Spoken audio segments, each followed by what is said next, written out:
Yep, we're doing this already.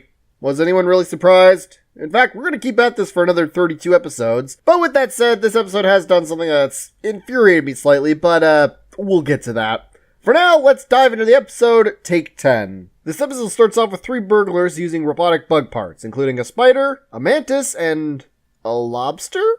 What, couldn't think of a better bug? Anyways, afterwards, Ben's heat blast comes in and tries to stop them, all while trying to make the perfect action movie.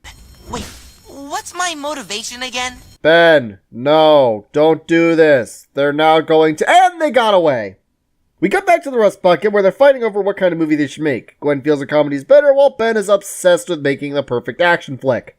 Gwen, please don't. We're already trying comedy and it's going as well as Renegade's top 5 Overwatch butts video. Speaking of which, hey Renegade! Fuck you. I'm sure it's going well. Anyways, within the next scene we soon learn that they're under the command of a bee lady and, well, she's a bitch. Queen Bee? What? Where's our cut? Of course, darlings. There you are.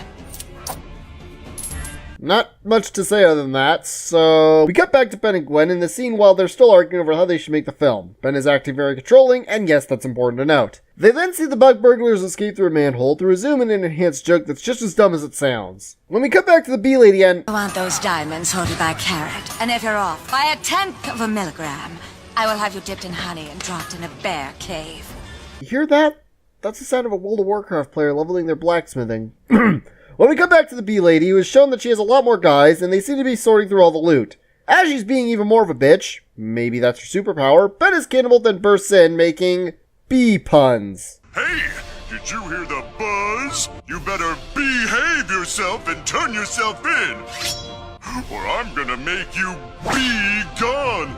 Have I mentioned this episode has infuriated me slightly? Because the bee puns make this go from, okay, nothing special, to, boo, you're not funny. Anyways, Ben manages to fight off the hilariously incompetent henchman before getting himself webbed up and letting Gwen get captured. Bee lady continues to be a bitch, which makes Ben realize how controlling he's been to Gwen. Afterwards, he then gives Gwen the idea to distract Bee lady by having her star in a movie, which looks more like a photo shoot for hotbeegirls.com. Then Ben convinces the other guys to mutiny against the bee lady by stealing the money, but the cops were already there to take them to jail. The episode ends off with Ben making a small clip about how he'll never let his ego get the best of him, a lesson I'm sure we're going to completely forget by the end of the next episode, with him finding out that Gwen wants to make a cooking show while Gerpelmerch reveals that he's secretly an alchemist. Now, you're going to grab your goat's beard, and of course, plenty of piranha liver, then just stir vigorously. It's that simple. And somehow there's a tentacle in there.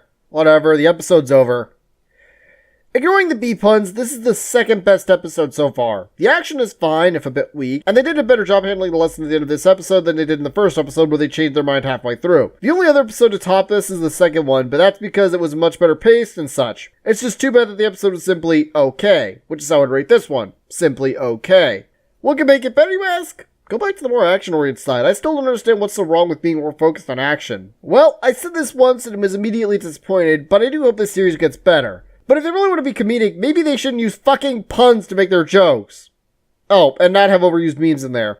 Oh! Anyways, thanks for watching, and I'll see you guys next time.